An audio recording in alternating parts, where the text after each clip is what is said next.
The fence post refused to yield.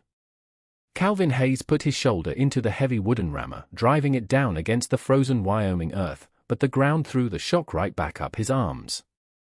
Each blow was a negotiation with the January frost, and he was losing. A sharp wind cut across the wide, empty basin of his ranch, carrying the scent of snow and pine from the distant Bighorn Mountains. He paused, leaning on the rammer, his breath pluming in the frigid air.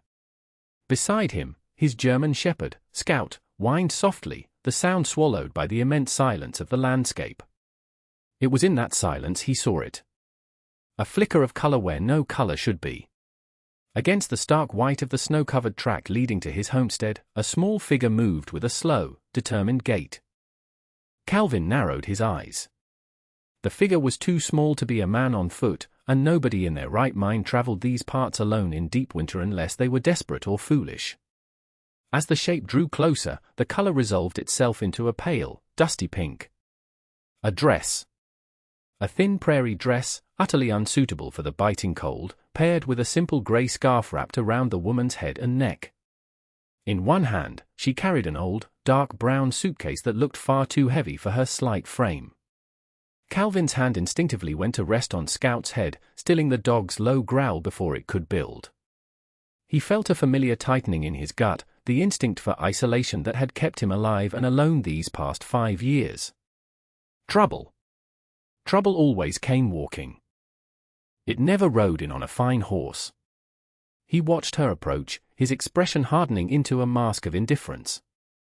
She was Chinese, her features delicate but etched with a weariness that went bone deep.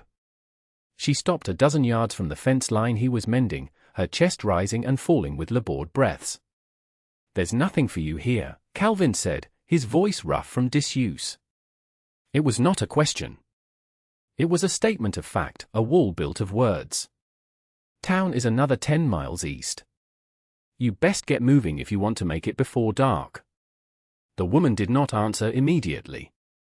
She simply stood, her dark eyes fixed on him, assessing. There was no fear in them, only a profound exhaustion. She finally lowered the suitcase to the snow with a soft thud, her knuckles white from the cold and the strain. "There is no town for me," she said, her voice quiet but clear, carrying on the wind. Her English was precise, with only a slight accent. It surprised him. "That's not my concern," he replied, turning his attention back to the fence post as if the conversation were over. He hated the hardness in his own voice, but it was necessary. His homestead was a sanctuary of solitude, not a charity house. He'd learned the hard way that compassion was a currency he couldn't afford to spend. He had enough to worry about with feed prices, a long winter, and the constant threat of wolves drawn down from the mountains. A lone woman, a foreigner no less, was a complication he refused to entertain. He expected her to argue, to plead, to cry. She did none of those things. He heard a soft sigh, the sound of a final hope being extinguished. Then, the crunch of boots on snow as she turned to leave. He felt a grim, hollow satisfaction. He had done what he needed to do. He had protected his peace. But then, Scout moved. The dog, who was fiercely protective and tolerated no strangers near the property, trotted calmly past Calvin. He walked right up to the woman, sniffed at the hand hanging by her side, and then sat down directly at her feet. He looked up at her for a moment, then turned his intelligent head and looked back at Calvin, a clear and unmistakable question in his gaze. Calvin froze, the rammer held halfway in the air. Scout never did that. Never. He was a one-man dog, loyal to a fault but suspicious of everyone else. He had chased off prospectors, surveyors, and even the circuit preacher once. Yet here he was, sitting by this stranger as if he were an old friend, planting himself between her and the lonely road she was about to walk. The woman looked down at the dog in surprise, a flicker of something, not quite a smile, but a softening, in her expression. She tentatively reached down and stroked the dog's head. Scout leaned into her touch, his tail giving a single, slow thump against the snow. Calvin let out a long, frustrated breath. He looked at the woman, shivering in her ridiculous pink dress. He looked at the vast, unforgiving emptiness of the landscape around them. He looked at his dog, who was now refusing to budge, a furry, four-legged anchor of conscience. Scout had never been wrong about a person. Not once. He cursed under his breath, a low rumble of defeat. The wall he had so carefully constructed around his life had just been breached by 100 pounds of stubborn, loyal shepherd. "All right," he said, the words feeling foreign in his mouth. He gestured sharply with his head toward the small, sturdy cabin that stood 100 yards away, a plume of smoke rising from its stone chimney. "Come inside. Before you freeze to death, and I've got to explain it to the marshal." The woman, whose name he would learn was Lynn, followed him to the cabin. The warmth inside was a physical blow after the raw cold. A fire crackled in the hearth, casting a warm glow on the simple, functional room. It was a man's space, sparse and clean, with a bed in one corner, a small table and 2 chairs, and shelves holding tins and supplies. Lynn stood just inside the door, dripping snow onto the floorboards, clutching her suitcase as if it were a shield. Calvin ignored her for a moment, stoking the fire before ladling a thick beef stew from a pot into a bowl. He set it on the table without a word and gestured for her to sit. She did so hesitantly, pulling off her thin gloves to wrap her hands around the warm ceramic. She ate slowly at first, then with a hunger that spoke of days of deprivation. Calvin sat opposite her, cleaning a piece of tack, the silence broken only by the crackle of the fire and the scrape of her spoon against the bowl.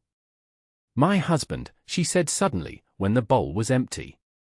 "He is a merchant in Promise Creek. Mr. Sterling." Calvin looked up. He knew of Sterling. A man who wore fine suits and ran the town's largest mercantile. He was known for being prosperous, pious, and cold as a banker's heart. "He said I was not suitable," Lynn continued, her gaze fixed on her empty bowl. "He told me to leave. He gave me $10 and pointed me east. $10 and a death sentence. To be cast out into a Wyoming winter was murder, just slower than a bullet." Calvin felt a cold anger settle in his stomach.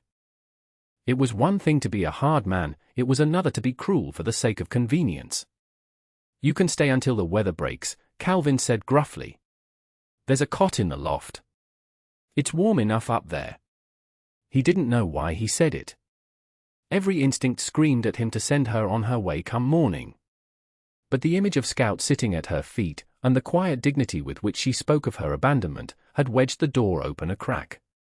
He told himself it was just for a night or two. But that night, the wind began to howl. The snow, which had been falling lightly, turned into a thick, blinding curtain. By morning, the world outside the cabin had disappeared.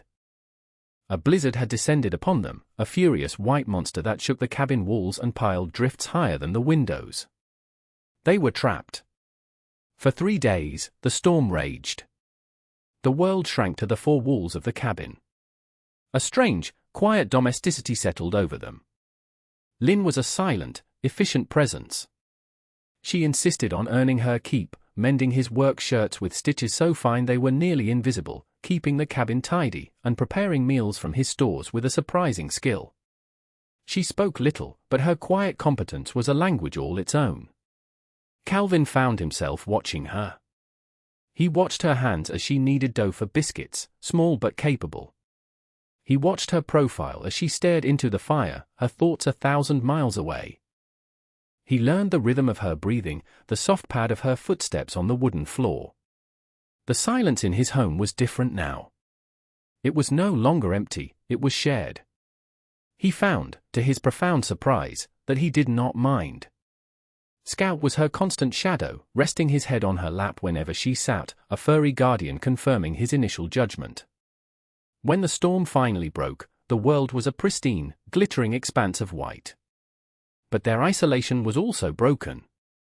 They were low on flour and salt, and Calvin needed to check on a neighbor's herd he was paid to watch over. He had to go to Promise Creek. And he couldn't leave Lynn alone. The wagon ride to town was tense. Calvin was acutely aware of her sitting beside him, wrapped in one of his old wool blankets. He was also aware of how this would look. A white rancher, a man known for his seclusion, arriving in town with a Chinese woman. It was fuel for gossip, and gossip in a small town could burn hotter than a prairie fire. His fears were realized the moment they pulled up to the mercantile. Heads turned.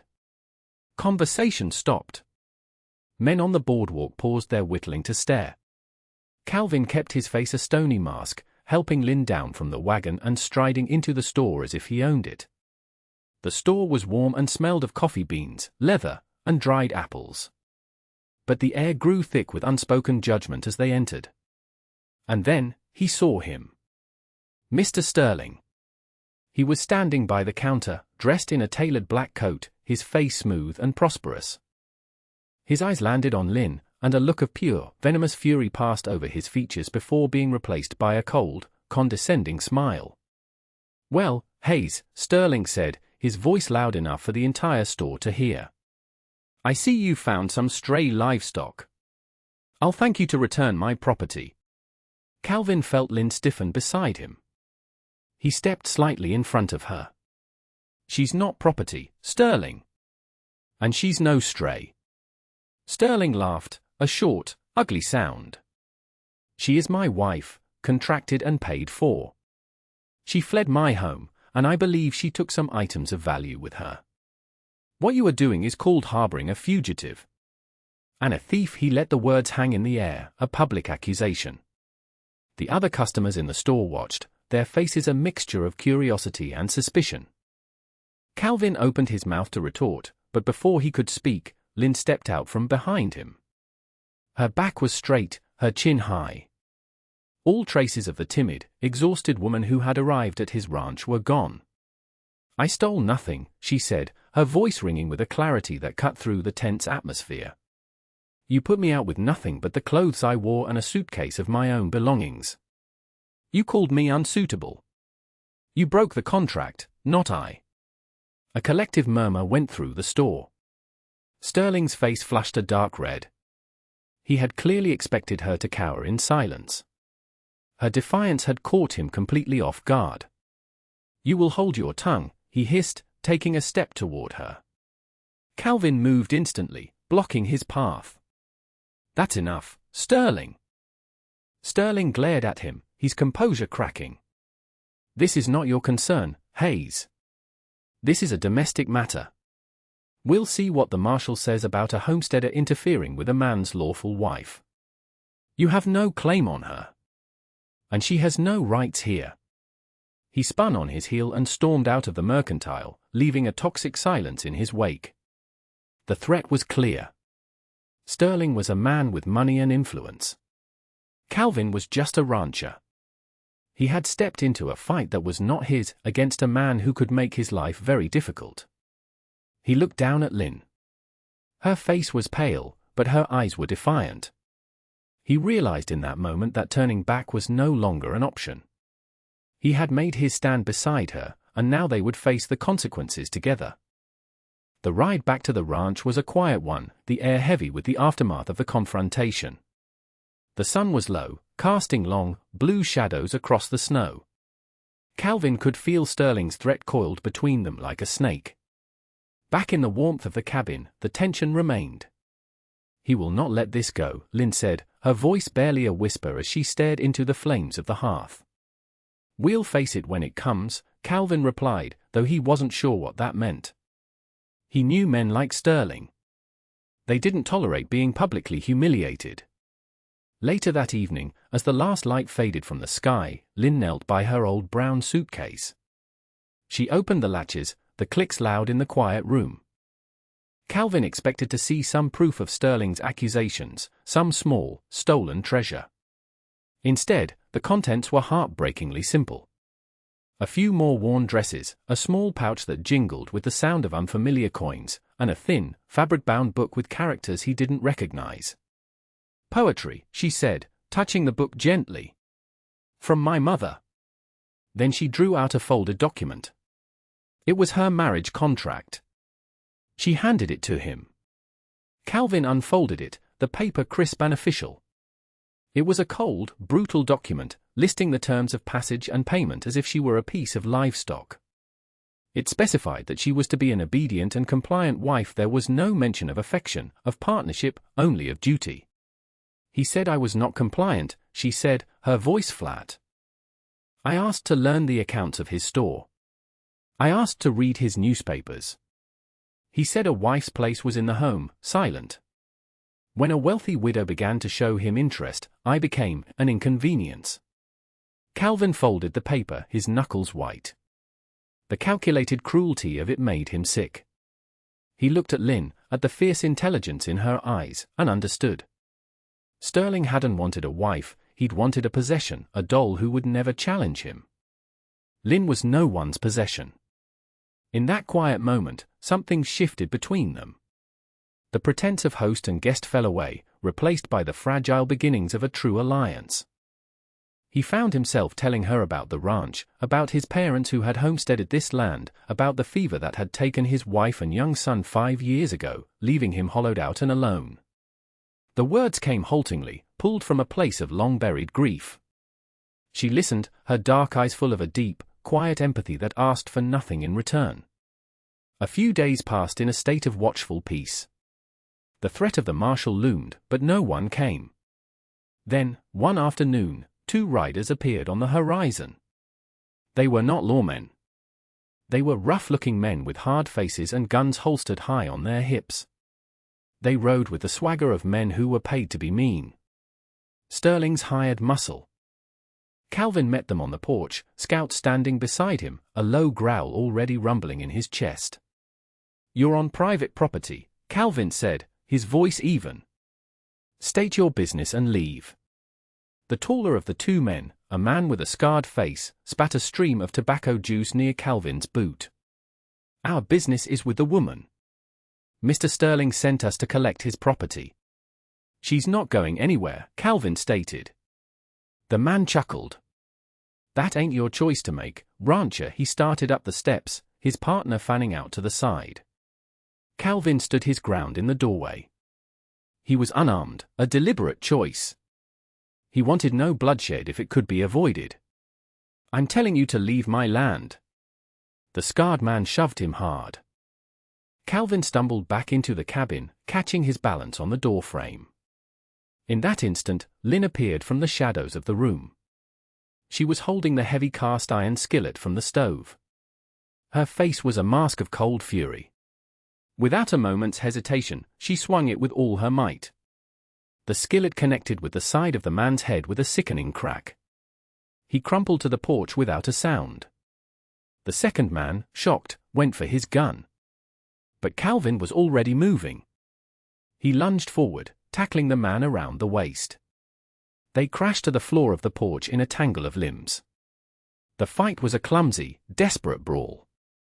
The man was strong, and he landed a heavy blow to the side of Calvin's head, making his vision star. But Calvin was fueled by a protective rage he hadn't felt in years.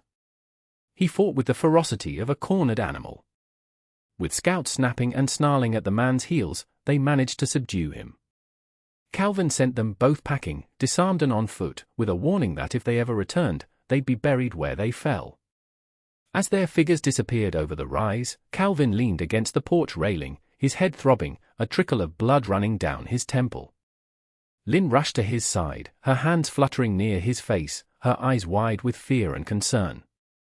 In that moment of shared danger, a final wall crumbled. They were no longer a rancher and a refugee. They were partners. And they had just declared war on a powerful man. 3 months later, the last of the snow had melted, and the basin was alive with the pale green of new grass. Spring had come to Wyoming. The threat from Mr. Sterling had been dealt with, but not with violence. Armed with the marriage contract and Lynn's unwavering testimony, Calvin had ridden to the territorial capital. The marshal, a fair-minded man, listened to their story. When he learned of Sterling's attempt to use hired thugs, he launched a formal investigation. Faced with charges of assault and public condemnation, Sterling's carefully constructed reputation shattered. He sold his mercantile at a loss and left Promise Creek in disgrace. Lynn was no longer a guest in Calvin's home. The temporary cot in the loft had been dismantled. She now occupied the space as if it had always been hers. The light pink dress had been packed away, replaced by practical denim and flannel shirts. Behind the cabin, a small, meticulously tilled garden was already sprouting hardy vegetables, a testament to her skill and foresight. The cabin itself felt different. The windows were clean, and simple muslin curtains, sewn by her hand, softened the harsh light. The air was filled with the smell of baking bread and fresh coffee. Their life fell into a new rhythm, dictated by the seasons and the needs of the ranch. They worked side by side, their movements synchronized in a comfortable, unspoken dance. He taught her about the cattle, and she taught him how to make his meager supplies last twice as long. Their conversations were often brief, but their silences were filled with a deep, abiding understanding. One evening, Calvin sat on the porch, watching the sky bleed orange and purple behind the mountains. Scout was lying at his feet, his head on his paws. The door opened and Lynn came out, a shawl wrapped around her shoulders. She stood beside him, leaning against the weathered post. She wasn't looking at him, but out at the vast expanse of land that stretched before them. Their land. He watched her, the gentle curve of her profile, the quiet strength in her posture. He thought of the first day he had seen her, a flash of pink against the snow, a fragile figure he had almost turned away. He reached out and gently took her hand. Her fingers were calloused now, like his. She turned her hand in his, her grip firm and warm. He looked down at Scout, who lifted his head and rested it on Lynn's boot, right where he had sat that first day. It was the dog's simple, profound act of trust that had started it all. Calvin realized his ranch had been a fortress, its walls built of grief and fear, far higher than any fence. It had taken a lost stranger, a woman of quiet courage, and the unerring wisdom of a dog to finally tear them down. He understood now that home wasn't a place you defended from the world. It was a place you built, together, against it. And for the first time in a very long time, Calvin Hayes felt like he was finally home.